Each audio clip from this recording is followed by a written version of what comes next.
ہو جائیں۔ اعوذ باللہ من الشیطان الرجیم، میں پناہ مانگتی ہوں اللہ تعالیٰ کی شیطان مردود کے شر سے۔ بسم اللہ الرحمن الرحیم، میں شروع کرتی ہوں اللہ تعالیٰ کے بابرکت نام سے جو بڑا مہربان نہایت رحم کرنے والا ہے۔ ہمارا آج کا سبق سورۃ النساء آیت نمبر 19 سے شروع ہوگا۔ آیت نمبر 19 کی کل آپ نے ترجمہ لکھ لیا تھا سب نے، آج اس کی تفسیر رہ گئی ہے، وہ بتاتی ہوں۔ یا ایھا الذین آمنوا، اے ایمان والو، لا یحل لکم، نہیں ہے حلال تمہارے لیے، کیا چیز نہیں ہے حلال؟ ان ترثوا النساء، یہ کہ وارث بن بیٹھو، النساء عورتوں کے، کرہا زبردستی، عورتوں کے زبردستی وارث بن جاؤ۔ دیکھیں اب یہ بھی پیچھے ایک جو زمانہ جاہلیت کی ایک رسم تھی، وہ کیا تھا؟ زمانہ جاہلیت کی یادگاروں کا ذکر چل رہا ہے نا۔ پیچھے آپ نے پڑھا زمانہ جاہلیت کی ایک یادگار کیا تھی کہ یتیم کا مال، ٹھیک ہے، وراثت جو ہوتی تھی وہ اس پر بڑا بھائی یا تو قبضہ کر لیتا تھا یا چچا یا بھتیجا قبضہ کر لیتا تھا۔ نابالغ بچے اور خواتین کو اس سے محروم رکھا کرتے تھے۔ پھر اگر یتیم بچی ہوتی تو اس کے ساتھ خود نکاح کر لیتے خاندان کے لوگ کہ اس کا مال ہمیں مل جائے گا، لیکن اس کے حقوق اس طرح پورے نہیں کیا کرتے تھے کیونکہ کوئی پوچھنے والا نہیں تھا، ٹھیک ہے۔ تو ان دونوں یہ چیزیں تھیں زمانہ جاہلیت میں، ان کے اللہ تعالیٰ نے رد کیا۔ اب یہاں پہ ایک تیسری چیز اس کا ذکر ہے، یہ چیز ہماری سوسائٹی میں بھی موجود ہے۔ وہ ساری چیزیں جو زمانہ جاہلیت میں ہے نا، اب دوبارہ سے ہماری سوسائٹی میں رائج ہو چکی ہیں۔ یہ کیا چیز ہے؟ اس آیت کا شان نزول کیا ہے؟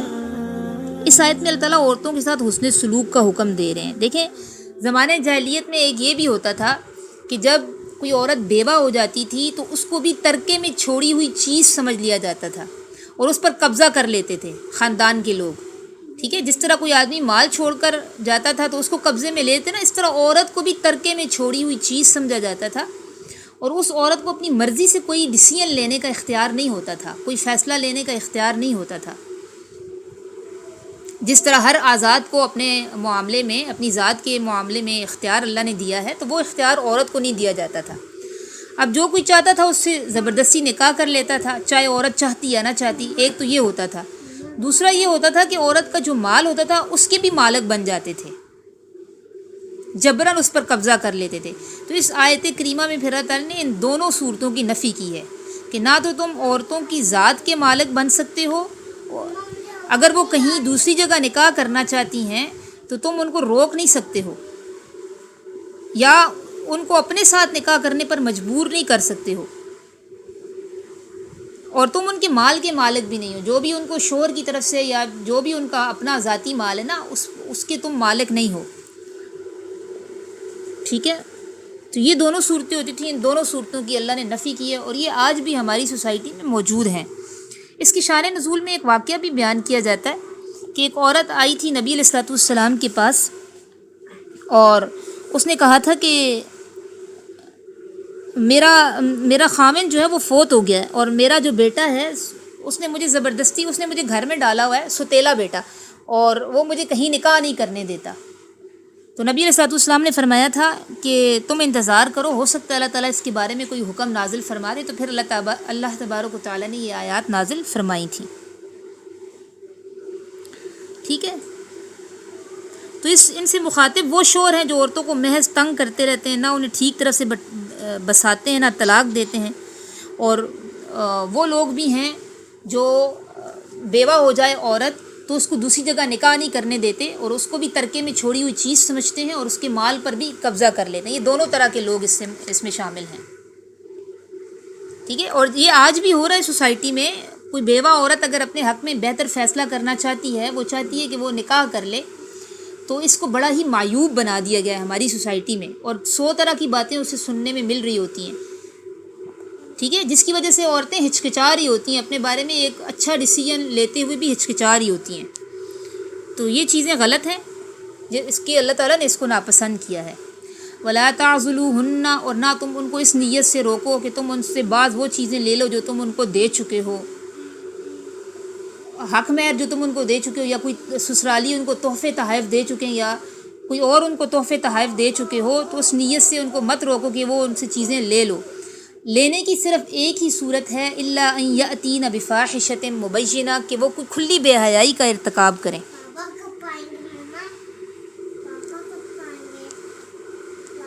کھلی بے حیائی، دیکھیں نشوز عربی میں ایک خاص ٹرم ہے، اس کو تھوڑا سا یاد رکھ لیں۔ نشوز کیا ہے؟ ایک خاص ٹرم ہے، ایک خاص اصطلاح ہے۔ میاں بیوی میں جب بھی کوئی جھگڑا ہوتا ہے نا، تو دیکھا جاتا ہے نشوز کس کی طرف سے ہے۔ نشوز کا مطلب ہے کون ایسا ہے جو حقوق ادا نہیں کر رہا۔ تو جب جھگڑا ہوتا ہے تو یہ دیکھا جاتا ہے کہ شوہر کی طرف سے نشوز ہے یا عورت کی طرف سے ہے۔ تو جب عورت کی طرف سے نشوز ہو، اور یہاں جو اللہ تعالیٰ نے بفاحشۃ مبینہ کا لفظ استعمال کیا نا، اس سے مراد اس میں بدکاری بھی داخل ہے، عورت بدکار ہے، اس کا ریلیشن شوہر کے ساتھ خراب ہے، دوسرے مردوں کے ساتھ اس کا ریلیشن ہے۔ بفاحشۃ مبینہ میں یہ چیزیں آتی ہیں۔ اور وہ یا پھر وہ بدخلق ہے، بدخلق یعنی بد کلام ہے، بد زبان ہے، اور وہ خود ایسے حالات پیدا کر رہی ہے کہ شوہر کو مجبور کر رہی ہے کہ اس کو طلاق دے دے۔ لیکن فقہا کہتے ہیں صرف اتنا کافی نہیں، ٹھیک ہے؟ ایسے حالات جب تک وہ زبان سے مطالبہ نہ کرے، صرف حالات پیدا کرنے سے ہی نہیں کہ آپ لوگ اس کو کہو کہ میرا مال، میرا حق مہر اور جو میں نے تمہیں دیا مجھے واپس دو۔ ہاں، اگر وہ زبان سے خود مطالبہ کرے کہ اس کو طلاق دے دو، تو اس صورت میں پھر مرد اس سے مہر کی واپسی کا مطالبہ کر سکتا ہے، ٹھیک ہے؟ لیکن اس صورت میں بھی صرف مہر لینا جائز ہے، مہر کے علاوہ جو چیزیں دی ہیں وہ جائز نہیں ہوگا۔ حدیث میں سخت ممانعت آئی ہے کہ جو تم عورتوں کو بطور تحفہ دے چکے ہو، یا کوئی چیز کسی کو تحفتاً دیتا ہے پھر اس سے واپس لیتا ہے، وہ ایسا ہی ہے جیسے کتا کیا کرے اور اس کو چاٹ لے، ٹھیک ہے؟ تو اس صورت میں بھی یہاں جو اللہ تعالیٰ نے فرمایا نا، مال لینے کی ایک ہی صورت ہے کہ عورتیں لائیں کھلی بے حیائی کا کام، کوئی بدکاری کا کام کریں، یا اپنے منہ سے خود وہ شوہر سے طلاق مانگیں۔ تو اس صورت میں پھر شوہر ان سے کہہ سکتے ہیں کہ تم ہمارا جو حق مہر ہم نے تمہیں دیا ہمیں واپس کرو اور طلاق لے لو، ٹھیک ہے؟ مال واپس لینے کی عورتوں سے صرف ایک ہی صورت ہے جو اللہ نے یہاں بتا دی۔ وعاشروہن بالمعروف، عشر کہتے ہیں میل جول کو، رہن سہن کو، تم ان کے ساتھ گزر بسر کرو، میل جول رکھو ان کے ساتھ، بالمعروف عمدہ طریقے سے، ان کے ساتھ اچھے طریقے سے رہو۔ جیسے کہ حدیث میں ہے خیارکم خیارکم لأہلیکم، ٹھیک ہے؟ تم میں بہترین وہ ہے جو اپنے گھر والوں کے لیے بہترین ہے، سارے زمانے کے لیے اچھا ہو، ہر بندہ باہر اس کی تعریف کرتا ہو، گھر والے کے لیے اچھا نہیں ہے، گھر والوں سے اچھا سلوک نہیں ہے، تو وہ بندہ اچھا نہیں ہے۔ یہاں اللہ تعالیٰ بھی ترغیب دے رہے ہیں کہ وعاشروہن بالمعروف، عورتوں کے ساتھ عمدہ طریقے سے، اچھے طریقے سے گزر بسر کرو۔ فَإِن كَرِهْتُمُوهُنَّ، پس اگر کچھ عادتیں عورتوں میں ایسی ہیں کہ تم ان کو ناپسند کرتے ہو، تو امید ہے کہ تم کوئی چیز ناپسند کرو اور اللہ نے اس میں خیر کثیر رکھی ہو، بہت زیادہ بھلائی رکھی ہو، ان سے صالح اولاد مل جائے، ٹھیک ہے، یا مال میں برکت ہو جائے۔ اور حدیث میں بھی آتا ہے نا کہ کوئی مومن کسی مومنہ بیوی سے بغض نہ رکھے، ہو سکتا ہے اس کی کسی اگر عادت کو ناپسند کر رہا ہے تو دوسری اچھی عادتیں بھی اس میں ہوں گی، اس کو وہ فوکس کرنا چاہیے۔ تو ہر شر میں کہیں نہ کہیں خیر بھی ہوتی ہے، اس لیے اللہ تعالیٰ ترغیب دے رہے ہیں مردوں کو کہ اگر کچھ عادتیں تمہیں ناپسند ہیں ان کی، تو اس بات کی طرف فوکس رکھو کہ ہو سکتا ہے اللہ نے اس میں خیر کثیر رکھی ہو،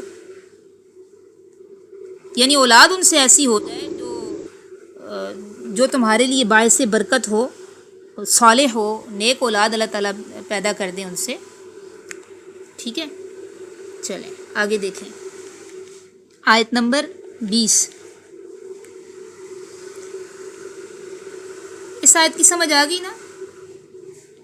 اس آیت کے خلاصے کے طور پر حاشی میں آپ لکھ سکتی ہیں کہ عورت کی نہ ذات کے مالک بن سکتا ہے کوئی، نہ اس کے مال کا مالک بن سکتا ہے، ٹھیک ہے؟ زبردستی عورت کی کامل رضا کے بغیر نہ کوئی اس کی ذات کا مالک بن سکتا ہے، نہ اس کے مال کا۔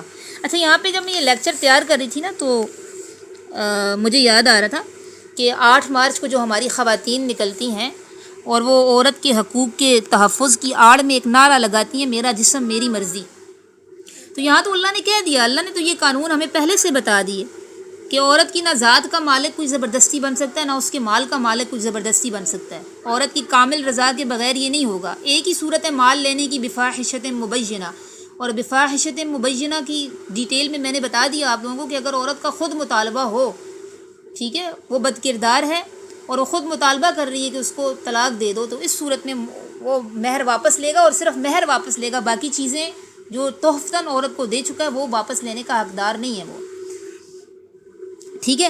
تو یہ جو نعرہ ہے اصل میں میرا جسم میری مرضی، یہ جسم فروشی، اس کا جو پیچھے کانسیپٹ ہے نا وہ غلط ہے۔ اس لیے ہم جو نیک طبقہ ہے، سلیم الطبع لوگ ہیں نا، جو اس نعرے کی مخالفت اس وجہ سے کرتے ہیں کہ اس کے پیچھے کانسیپٹ غلط ہے۔ اس کے پیچھے کانسیپٹ کیا ہے؟ جسم فروشی کا نعرہ ہے یہ، ٹھیک ہے، میرا جسم میری مرضی ہے، میں جہاں بھی اس کو بیچتی پھروں۔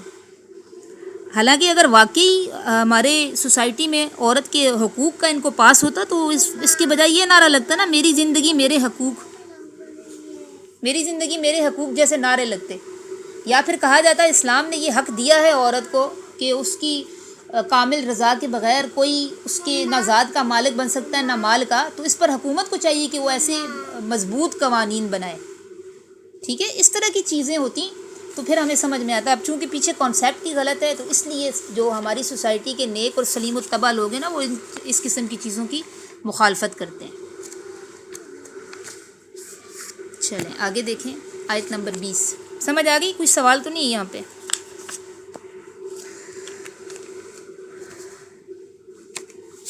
وَإِنْ أَرَدْتُمْ، اور اگر تم نے ارادہ کر لیا ہے، استبدال بدلنے کا، زوجن بیوی کو، مکان زوجن بیوی کی جگہ، وآتیتم اور تم دے چکے ہو، احداہن ان میں سے کسی ایک کو، قنطارا ایک ڈھیر مال کا، فلا تأخذوا پس مت تم لو، منہ اس میں سے، شیئا کچھ بھی، اتأخذونہ کیا تم لیتے ہو اس کو، بہتانا بہتان لگا کر، و اسما مبینا اور کھلے گناہ سے۔ چلیں لکھ لیں، وَإِنْ اور اگر،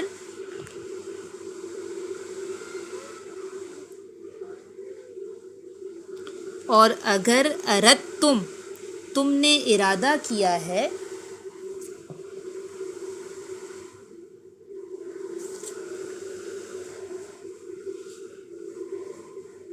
استبدال بدلنے کا،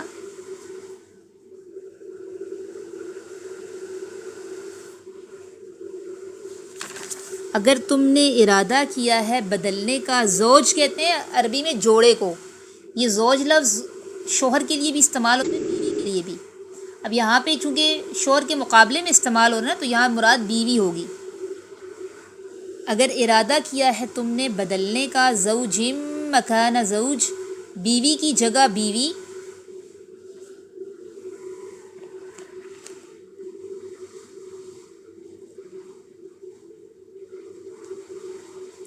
بیوی کی جگہ بیوی،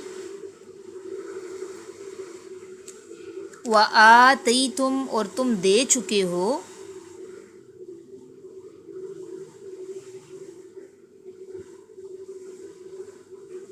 اور تم دے چکے ہو، احداہن ان میں سے کسی ایک کو،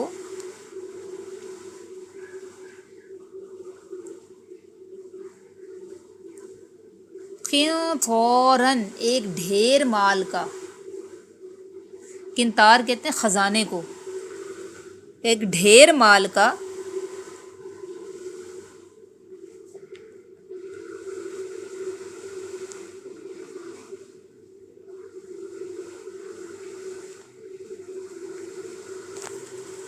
فلا پس نہ، تأخذوا تم لو،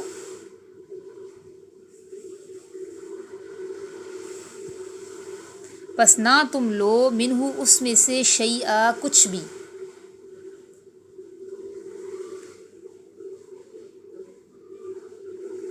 پس نہ تم لو اس میں سے کچھ بھی،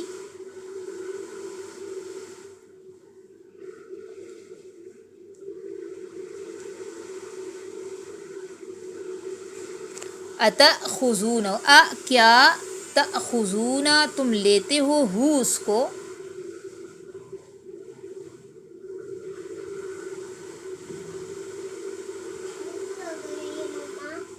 کیا تم لیتے ہو اس کو بہتان کے ساتھ، بہتان لگا کر،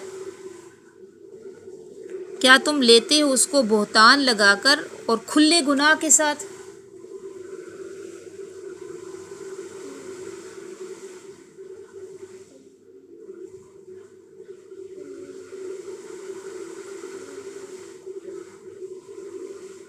کیا تم لیتے ہو اس کو بہتان اور کھلے گناہ کے ساتھ؟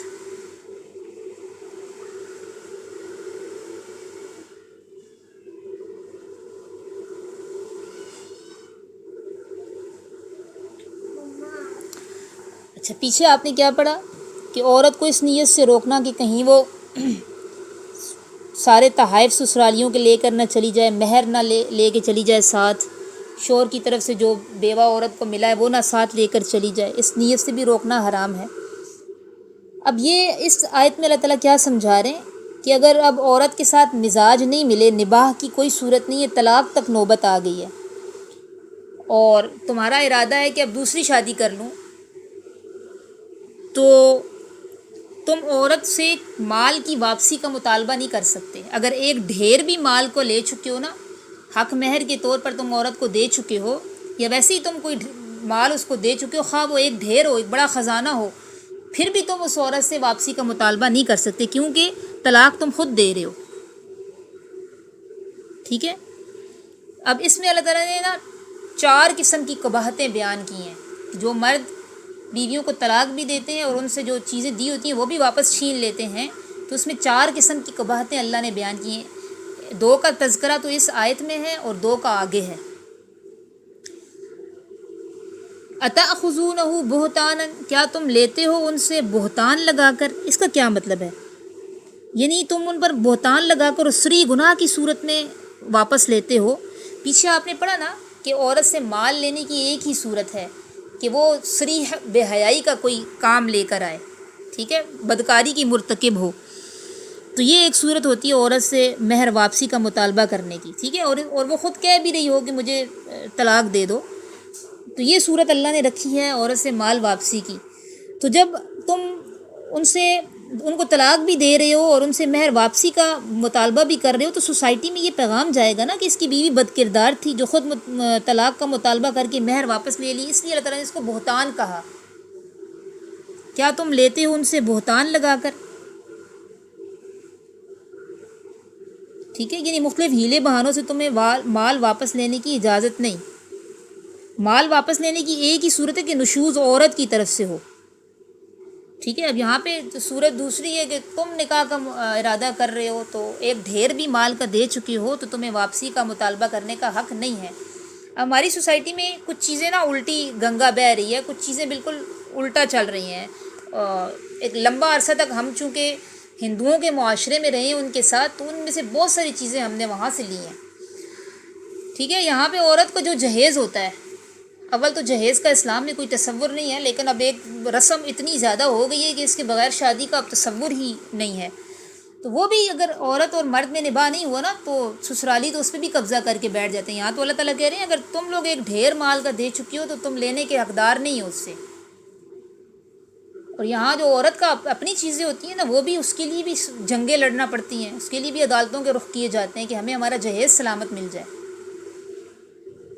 اور یہ کوئی 1-2 کیسز نہیں ہے، بڑی کثیر تعداد میں یہ کیسز ہمیں نظر آتے ہیں۔ اچھا، اس میں ایک اور جو لفظ ہے نا، قنطارن لفظ، یہ بھی قابل توجہ ہے۔ یہ مقدار مہر کا جو مسئلہ ہے نا، آپ دیکھیں یہاں پہ قنطارن کا لفظ استعمال ہونا، اس سے ہمیں پتہ چلتا ہے کہ مہر کی زیادہ سے زیادہ مقدار پر شریعت کی طرف سے کوئی پابندی نہیں ہے۔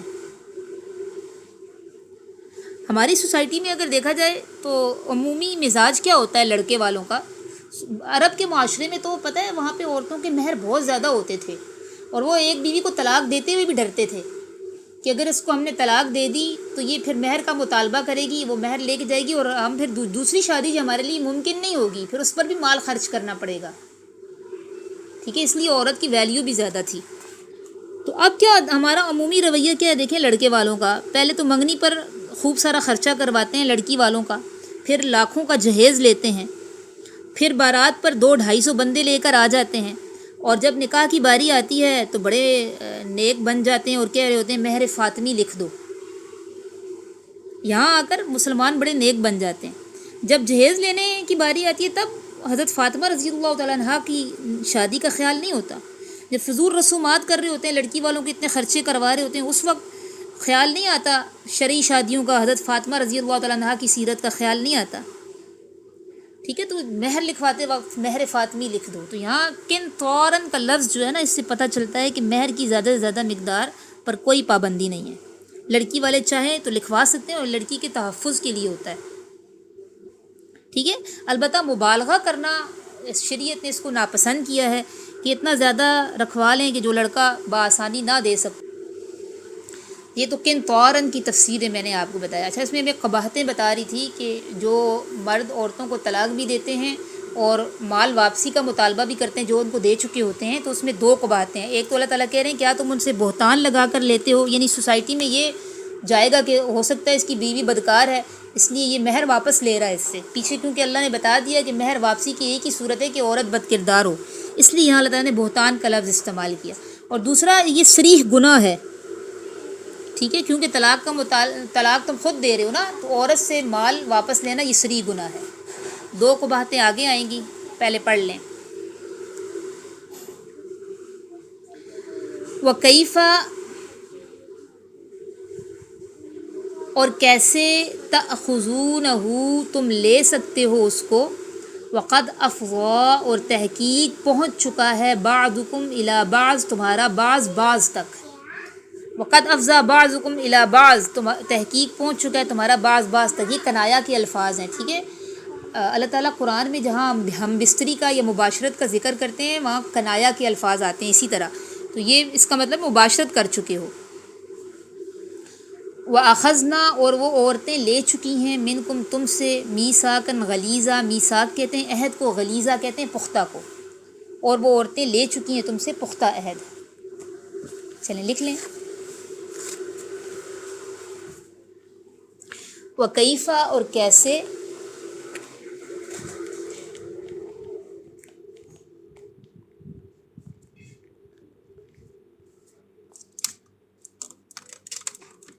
تَأْخُذُونَهُ، تم لیتے ہو اس کو، یعنی اس مال کو،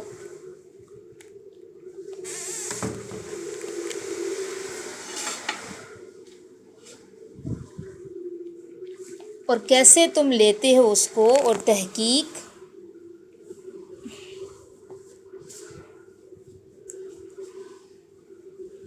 افضا، پہنچ چکا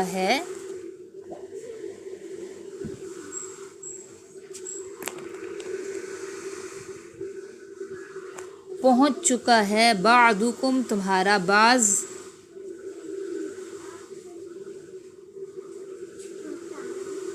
الی بعض، بعض تک، یعنی تم ایک دوسرے تک پہنچ چکے ہو، ایک دوسرے سے مل چکے ہو. اور تحقیق پہنچ چکا ہے تمہارا بعض تک.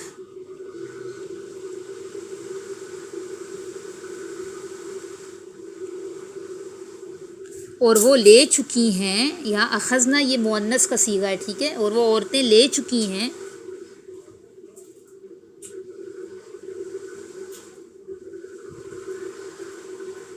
منکم، تم سے، اور وہ عورتیں لے چکی ہیں تم سے، میثاقاً غلیظا، پختہ عہد.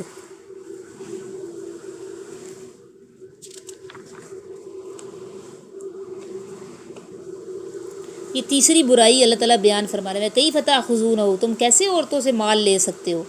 وقد افضى بعضکم الی بعض، تمہارا بعض تک پہنچ چکا ہے، تم مباشرت کر چکے ہو. ٹھیک ہے، ایک مدت تک ساتھ رہنے کے بعد مروت اور غیرت بھی کوئی چیز ہوتی ہے نا، تو یہ اخلاقی لحاظ سے بھی کتنی بری بات ہے.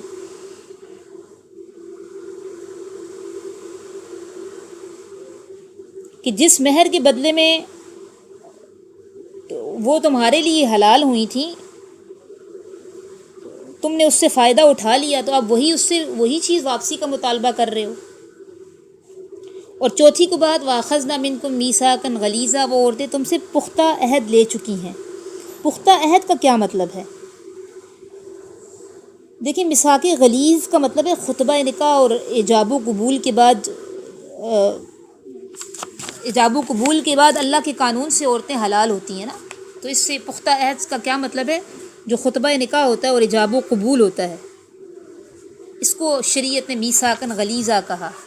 اسی کے بعد اللہ کے قانون سے عورتیں مردوں کے لیے حلال ہو جاتی ہیں۔ وہ عورت جو پہلے سر کے بال سے لے کر پاؤں کے ناخن تک حرام ہوتی ہے، تو اس مضبوط ایگریمنٹ کے بعد وہ حلال ہو جاتی ہے، جیسا کہ نبی علیہ الصلوۃ والسلام نے بھی خطبہ حجۃ الوداع میں کہا تھا نا، فرمایا تھا کہ اللہ کے حکم اور قانون سے عورتیں تم پر حلال ہوئی ہیں، ٹھیک ہے۔ تو اس ایگریمنٹ سے کیا مراد ہے؟ جو خطبہ نکاح اور ایجاب و قبول ہوتا ہے، ٹھیک ہے، وہ ایگریمنٹ اللہ کا ایک قانون ہوتا ہے جس کے تحت عورتیں مردوں کے لیے حلال ہو جاتی ہیں، ٹھیک ہے، وہ لے چکی ہیں تم سے پختہ عہد۔ تو اس مضبوط ایگریمنٹ کے بعد پھر ان سے مال لینا، اس پر پھر اللہ تعالیٰ تعجب کا اظہار فرما رہے ہیں، کیسے تم لے سکتے ہو جبکہ وہ تم سے پختہ عہد بھی لے چکی ہیں۔ چلیں آگے دیکھیں۔ وَلَا تَنْكِحُوا، اور نہ تم نکاح کرو۔ اب دیکھیں یہ جو ہمیں اللہ کے قوانین ہم پڑھتے ہیں نا، تو ہمیں لگتا ہے کہ اللہ تعالیٰ نے عورت کو بہت زیادہ تحفظ دیا ہے، ایسے ہی لگتا ہے نا؟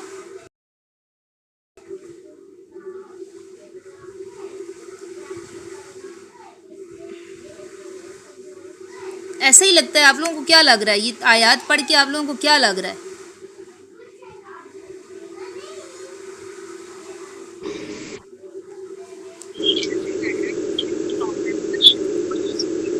ہاں، عمل تو وہ تو میں وہی بات کرنے جا رہی ہوں کہ اللہ تعالیٰ نے تو بہت زیادہ تحفظ دیا ہے، لیکن مسئلہ یہ ہے کہ ہمارے نا اس پر قوانین نہیں ہیں۔ اب ہماری حکومتوں کو چاہیے کہ وہ اس پر قوانین بنائے، اور قانون بھی کوئی کمزور نہ ہو، مضبوط قانون ہو۔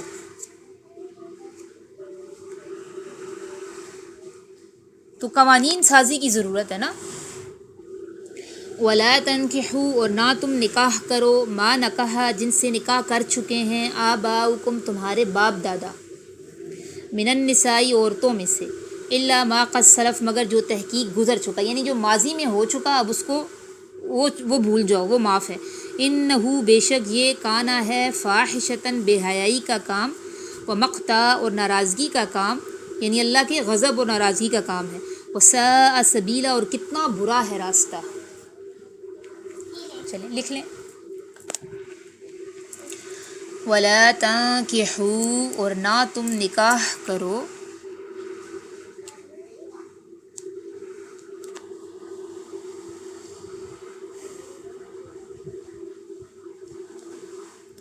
اور نہ تم نکاح کرو،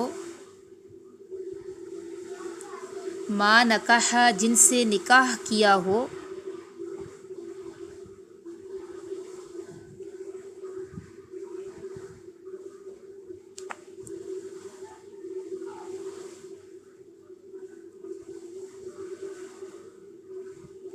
آباؤکم، تمہارے باپ دادا نے،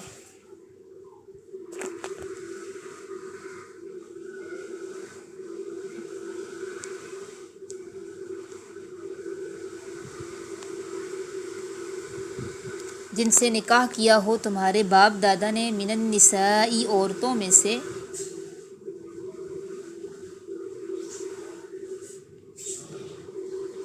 مگر جو تحقیق گزر چکا، یعنی ماضی میں ہو چکا، سلف کہتے ہیں گزری ہوئی بات، مگر جو تحقیق گزر چکا،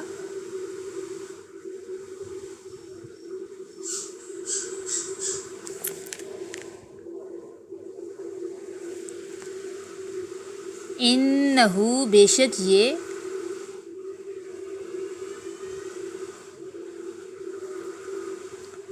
کانا ہے،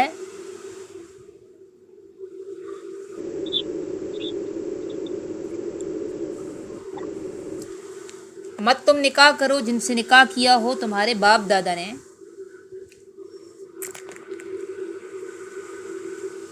من النساء، عورتوں میں سے، مگر جو تحقیق گزر چکا، بے شک یہ ہے، فاحشتاً، بے حیائی کا کام،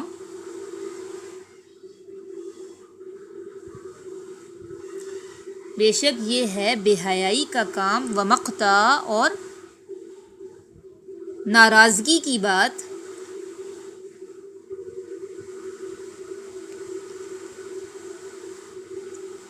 وساء سبیلا اور کتنا برا ہے راستہ، ساء تعجب کا صیغہ ہے، کتنا برا راستہ ہے۔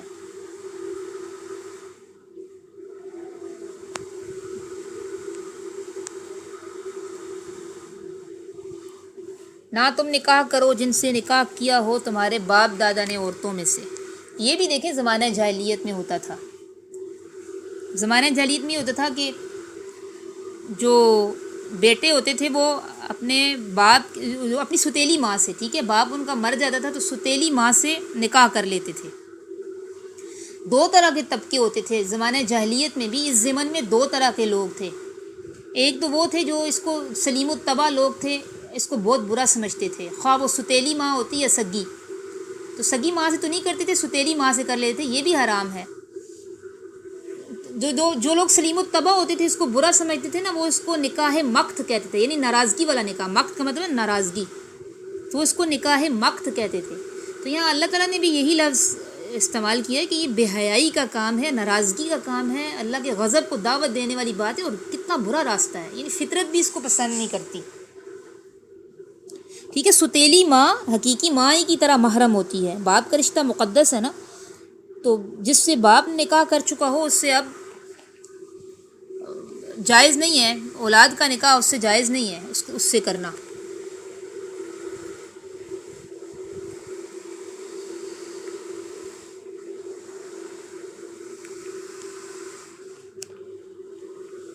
سمجھ میں آ گئی؟ دیکھیں اگر کوئی مرد کسی عورت سے نکاح کر لیتا ہے نا، یا زنا کر لیتا ہے، یہ دونوں صورتیں میں ہوتا ہے، تو اس عورت کی ماں اور بیٹی اب اس مرد سے نکاح نہیں کر سکتی، اور اس مرد کا بیٹا اور باپ بھی اس عورت سے نکاح نہیں کر سکتے۔ اور اگر نکاح کے بعد ایسا ہو جائے، ہماری سوسائٹی میں اب چونکہ جہالت بہت زیادہ پھیل چکی ہے نا، تو اب مفتیان اکرام سے پوچھیں ان کے پاس کیسے کیسے فتوے آتے ہیں کہ کانوں کو انسان ہاتھ لگاتا ہے۔ نکاح کے بعد ایسا ہو جائے، نکاح کے بعد کیا ہو جائے، نکاح کے بعد ایسا ہو جائے نا، تو تب بھی یہ رشتے حرام ہو جاتے ہیں۔ مثال کے طور پر کسی شخص نے کسی عورت سے شادی کی، اور شادی کے بعد اس نے اپنی ساس سے ناجائز تعلقات بنا لیے، تو پھر ساس کی بیٹی اس شخص پر ہمیشہ کے لیے حرام ہو جاتی ہے۔ ٹھیک ہے، ساس تو پہلے ہی حرام تھی، تو ساس سے ریلیشن قائم کیے تو بیٹی بھی حرام ہو جائے گی۔ اسی طرح بہو کے ساتھ اگر سسر کے تعلقات ہوتے ہیں نا، تو اب بیٹے پر پھر بیوی حرام ہو جاتی ہے، وہ بہو پھر اس کے بیٹے پر حرام ہو جاتی ہے۔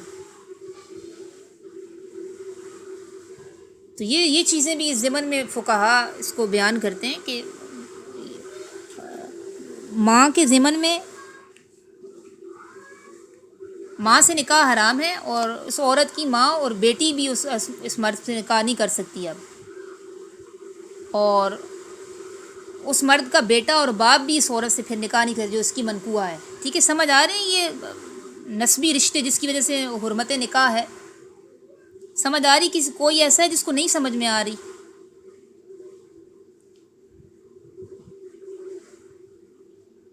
سب کو سمجھ آ رہی ہے؟ آ رہی ہے نا؟ یہ تو دیکھیں معاشرے میں ظاہرہ باتیں ہیں نا، اس میں تین قباحتیں اللہ تعالیٰ نے بیان کی ہیں کہ یہ ایک تو بے حیائی کا کام ہے، فاحشہ سخت بے حیائی ہے۔ اگر انسان کی فطرت سلیم ہوتی ہے تو ماں بہن کی طرف رغبت ہی نہیں رکھتا۔ البتہ جس طرح لوگ آؤٹ آف نیچر ہو جاتے ہیں، جیسے ہندو ہیں اور دیگر مذاہب جن کے پاس خدائی قانون ہی نہیں ہے نا، تو پھر وہ ہر طرح کی اخلاقی اور قانونی پابندیوں سے آزاد ہو کر جانوروں جیسی زندگی گزارتے ہیں۔ دوسرا مقتا، یہ اللہ کی ناراضی کا بھی ذریعہ۔ تیسرا وسا سبیلا، یعنی انسانی سوسائٹی بھی اس کو اچھا نہیں سمجھتی، تو گویا یہ عقل، شریعت اور رواج ہر لحاظ سے ناقابل قبول ہے۔ چلیں آگے پڑھیں اور یہ آیت مکمل کر کے سپارہ مکمل کر دیتے ہیں، ٹھیک ہے؟ ایک ہی آیت ہے نا، اس کی تفسیر اتنی زیادہ نہیں ہے۔ حرمت علیکم، حرام کی گئی ہیں، علیکم تم پر، امہاتکم تمہاری مائیں، وبناتکم، اچھا ایسا کریں اس کو ساتھ ساتھ لکھتے جائیں، ٹھیک ہے؟ اس میں جہاں آئے گی وہ ضروری گرامر میں بتا دوں گی۔ حرمت حرام کی گئی ہیں، حرام کی گئی ہیں علیکم تم پر امہاتکم مائیں تمہاری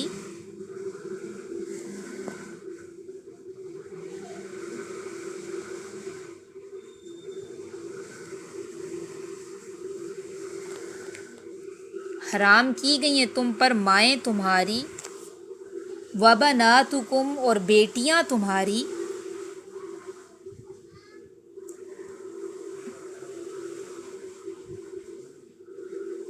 واخواتکم اور بہنیں تمہاری اخوات کہتے ہیں بہنوں کو حرام کی گئی ہیں تم پر مائیں تمہاری اور بیٹیاں تمہاری اور بہنیں تمہاری وعماتکم اور پھپھیاں تمہاری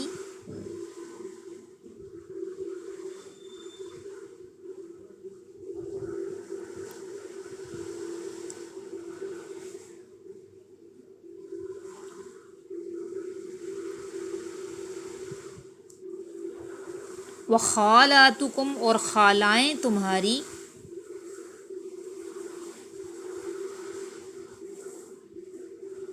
اور خالائیں تمہاری وبنات الاخی اخی کس کو کہتے ہیں اخی لفظ پیچھے میں نے ایکسپلین کیا تھا کس کو کہتے ہیں بھائی کو تو بنات کہتے ہیں بیٹیوں کو وبنات الاخی بھائی کی بیٹیاں یعنی بھتیجیاں اور حرام کی گئی ہیں تم پر بنات الاخی بیٹیاں بھائی کی یعنی بھتیجیاں اور بیٹیاں بھائی کی وبنات الاختی اور بیٹیاں بہنوں کی یعنی بھانجیاں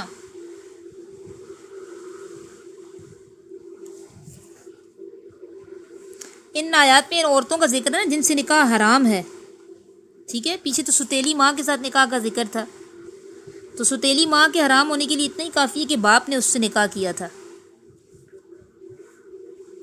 اب آگے مزید ایسے رشتوں کا ذکر ہے جن سے نکاح حرام ہے وبنات الاختی اور بیٹیاں اختی بہنوں کی یعنی بھانجیاں وامہاتکم اور تمہاری وہ مائیں اور تمہاری وہ مائیں اللاتی جنہوں نے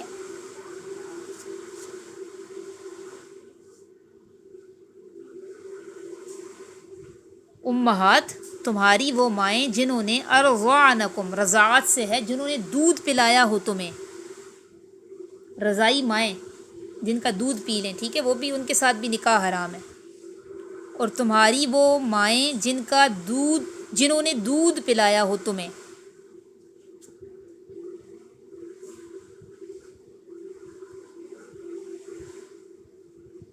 وَأَخَوَاتُكُمْ اور تمہاری بہنیں من الرضاعتی دودھ شریک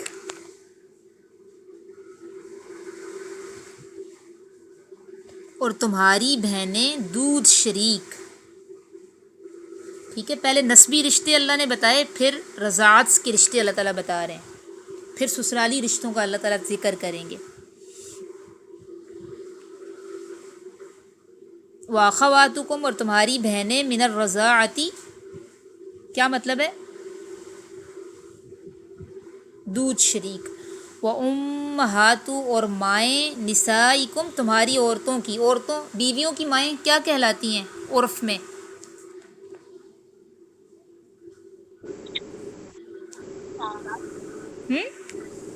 ساس جی ہاں ساس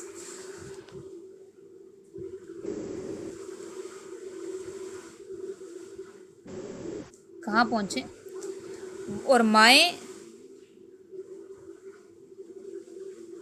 نسائکم تمہاری عورتوں کی یعنی تمہاری بیویوں کی مائیں وہ بھی حرام ہیں وربائبکم اور تمہاری وہ بیٹیاں اچھا یہ ربیبہ بھی ایک ٹرم ہے عربی میں ٹھیک ہے ابھی آپ ترجمہ لکھ لیں پھر میں بتاتی ہوں ربیبہ کس کو کہتے ہیں وربائبکم اور تمہاری وہ بیٹیاں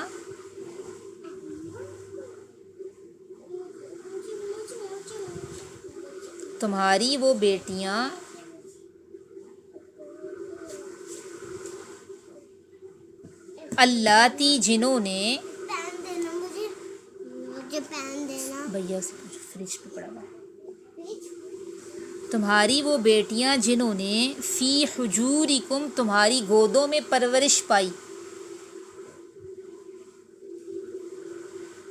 تمہاری وہ بیٹیاں جنہوں نے تمہاری گودوں میں پرورش پائی،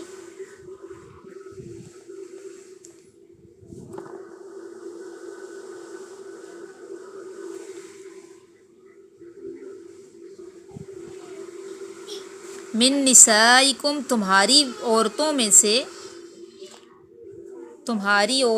سے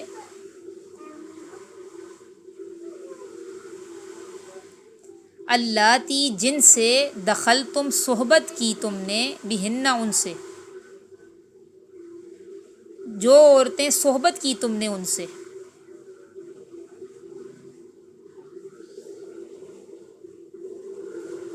مثال کے طور پر کوئی عورت پیچھے سے بیٹی لے کر آتی ہے نا ساتھ، اور آگے نکاح وہ کرتی ہے، تو جب تک شوہر اور بیوی میں ریلیشن قائم نہیں ہوتا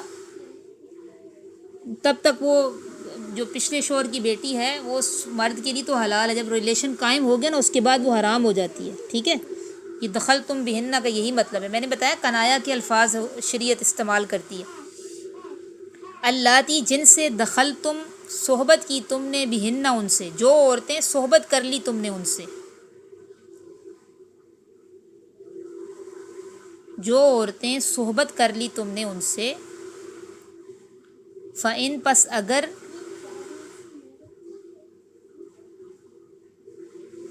لم تکونوا دخل تم نہیں تم نے صحبت کی،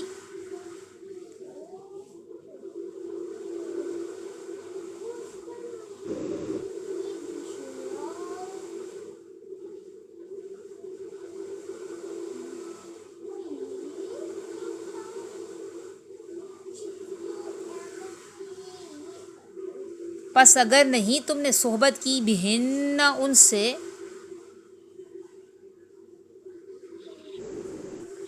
فلا جناح علیکم پس نہیں کوئی گناہ تم پر،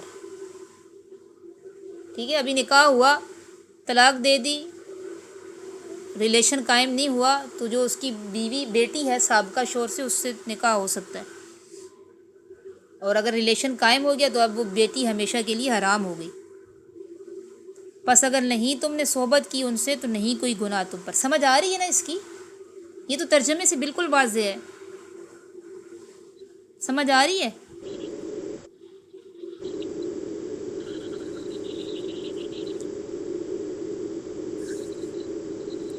پس اگر نہیں تم نے صحبت کی ان سے تو نہیں کوئی گناہ تم پر۔ وحلائل حلیلہ، حلیلہ اصل میں بہوؤں کو کہتے ہیں، ٹھیک ہے۔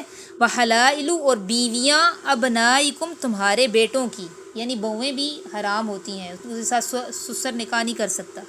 وحلائل اور بیویاں ابنائکم تمہارے بیٹوں کی،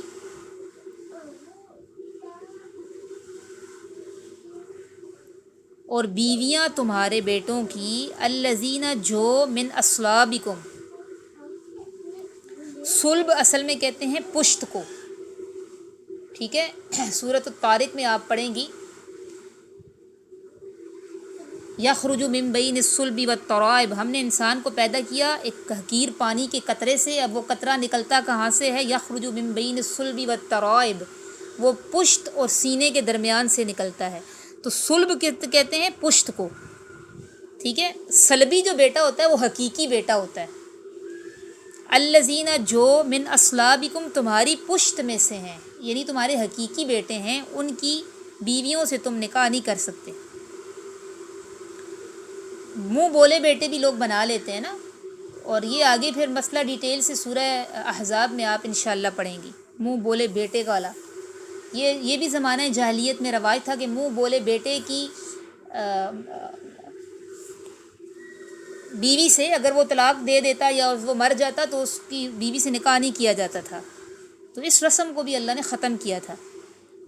اس لیے اللہ تعالیٰ یہاں کہہ رہے ہیں الذین جو من اصلابکم تمہاری پشت میں سے ہیں، یعنی تمہارے حقیقی بیٹوں کی بیویاں، وحلائل اور بیویاں ابنائکم تمہارے بیٹوں کی، الذین جو بیٹے من اصلابکم تمہاری پشت میں سے ہیں، جو بیٹے تمہاری پشت میں سے ہیں، وَأَن اور یہ کہ تجمعو تم جمع کرو، یہ بات بھی حرام ہے، کیا یہ کہ تم جمع کرو بین الاختینی دو بہنوں کو، اخت بہن کو کہتے ہیں اختین، دو بہنیں، یہ کہ تم جمع کرو دو بہنوں کو، آگے بریکٹ میں لکھ لیں ایک نکاح میں۔ سالی، جب آپ نے سالی کے ساتھ نکاح نہیں ہو سکتا، ٹھیک ہے، جب تک ایک بہن نکاح میں موجود ہے اس کی دوسری بہن سے نکاح نہیں ہو سکتا، ٹھیک ہے، یہ بھی مسئلہ ہے۔ اور حرام ہے تم پر یہ کہ تم جمع کرو دو بہنوں کو ایک نکاح میں، اسی طرح پھپھی بھتیجی کو بھی ایک نکاح میں جمع نہیں کر سکتے، اور خالہ بھانجی کو بھی، ٹھیک ہے، اس کے حاشیے میں لکھ لیں یہ باتیں، پھپھی بھتیجی اور خالہ بھانجی بھی دونوں ایک نکاح میں جمع نہیں ہو سکتی۔ اور یہ کہ تم جمع کرو دو بہنوں کو ایک نکاح میں، الا ما قد سلف، مگر جو تحقیق گزر چکا، یعنی ماضی میں جو چیزیں ہو چکی زمانہ جاہلیت میں، یہ احکام آنے سے پہلے تو ان کو چھوڑ دو، وہ اللہ نے معاف کر دیں۔ الا مگر ما جو قد سلف تحقیق گزر چکا، مگر جو تحقیق گزر چکا، ان اللہ بے شک اللہ تعالی کانا ہے غفوراً بخشنے والا، رحیمہ رحم کرنے والا، بے شک اللہ ہے بخشنے والا رحم کرنے والا۔ اس آیت کا ترجمہ دوبارہ دیکھیں اور دیکھیں کہ غلطی تو نہیں ہوئی لکھنے میں۔ حرمت حرام کی گئی ہیں، علیکم تم پر، امہاتکم تمہاری مائیں، اور ماؤں میں نا نانیاں بھی داخل ہیں، دادیاں بھی، ٹھیک ہے، ماؤں میں نانیاں دادیاں بھی داخل ہیں، وبناتکم اور تمہاری بیٹیاں، اور بیٹیوں میں پوتیاں نواسیاں بھی شامل ہیں۔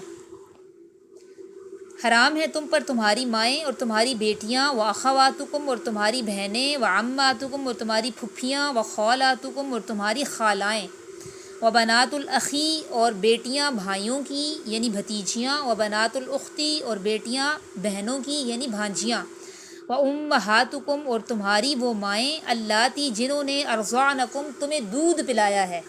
اچھا، یہ مسئلہ رضاعت کو میں تھوڑا سا بیان کرتی ہوں اس کے بعد، جنہوں نے تمہیں دودھ پلایا ہے، واخواتکم اور تمہاری وہ بہنیں، من الرضاعتی جو دودھ شریک ہیں، وامہات اور مائیں، نسائکم تمہاری عورتوں کی یعنی ساسیں، وربائبکم اور تمہاری وہ بیٹیاں، اللاتی جنہوں نے فی حجورکم تمہاری گودوں میں پرورش پائی ہے۔ ان کے لیے ٹرم استعمال ہوتی ہے ربیبہ، ٹھیک ہے، بیویوں کی وہ بیٹیاں جو سابقہ شوہروں سے ہوتی ہیں، ان کے لیے ٹرم استعمال ہوتی ہے عربی میں ربیبہ۔ اور تمہاری وہ بیٹیاں جنہوں نے تمہاری گودوں میں پرورش پائی ہے، من نسائکم تمہاری ان عورتوں سے، اللاتی جن سے دخلتم بہن صحبت کر لی تم نے، فَإِن لَّم پس اگر نہ تکونوا دخلتم بہن تم نے صحبت کی ہو ان سے، فلا جناح علیکم تو نہیں کوئی گناہ تم پر۔ وحلائل اور حرام ہے تم پر بیویاں، ابنائکم تمہارے بیٹوں کی، الذین من اصلابکم جو بیٹے تمہاری پشتوں سے ہیں، وان تجمعوا اور حرام ہے تم پر یہ بات کہ تم جمع کرو بین الاختین دو بہنوں کو ایک نکاح میں، الا ما قد سلف مگر جو تحقیق گزر چکا، ماضی میں جو ہو چکا، یہ احکام آنے سے پہلے جو ہو چکا۔ ان اللہ کان غفور الرحیم بے شک اللہ تعالی ہے بخشنے والا رحم کرنے والا۔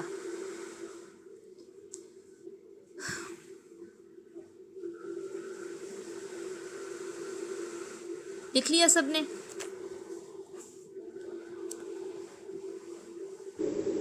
یہاں تک کوئی مسئلہ تو نہیں ہے؟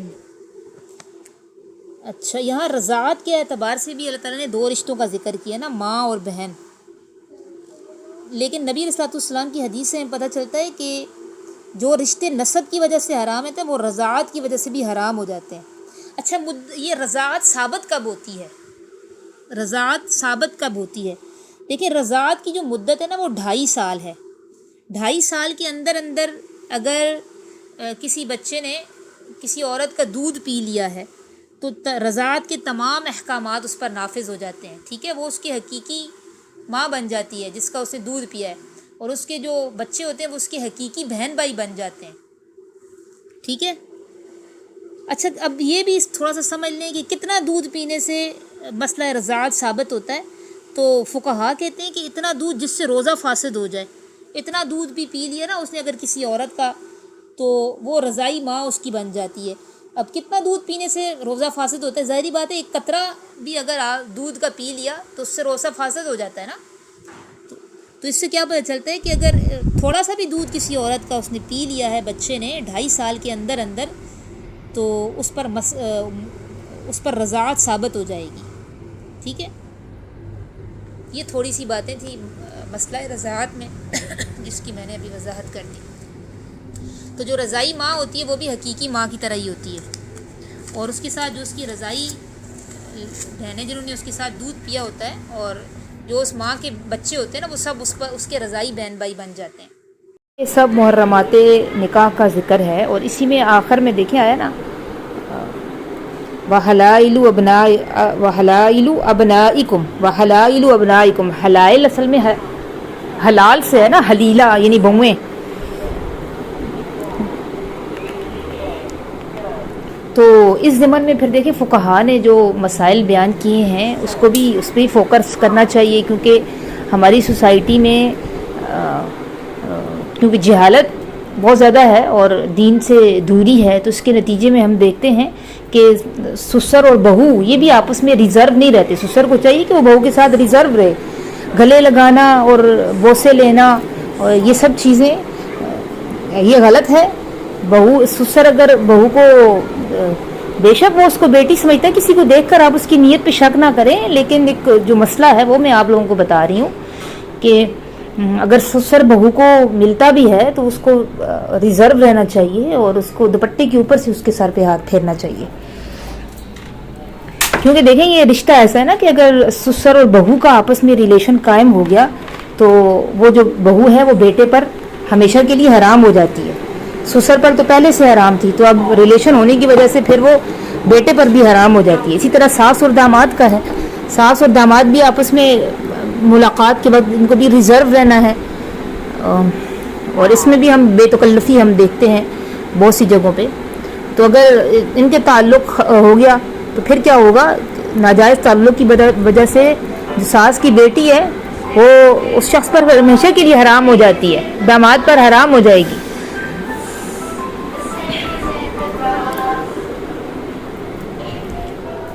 ساس تو پہلے ہی حرام تھی نا، اب ریلیشن قائم ہونے پر پھر اس کی بیٹی بھی حرام ہو گئی. تو اس میں یہ مسئلہ بھی سمجھ لیں کہ اگر کوئی مرد کسی عورت سے نکاح کر لیتا ہے یا زنا کر لیتا ہے تو اس عورت کی ماں اور بیٹی اب اس مرد سے نکاح نہیں کر سکتی، اور اس مرد کا بیٹا اور باپ بھی اس عورت سے نکاح نہیں کر سکتا. اور نکاح کے بعد اگر ایسا ہو جاتا ہے تو تب یہ رشتے پھر حرام ہو جاتے ہیں. نکاح کے بعد اگر ان رشتوں سے ریلیشن ہوتا ہے نا تو یہ رشتے حرام ہو جاتے ہیں.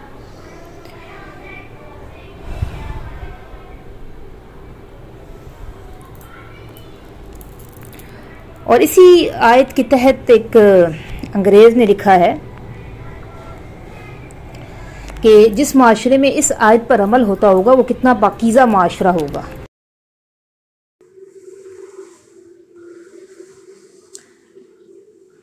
سبحان.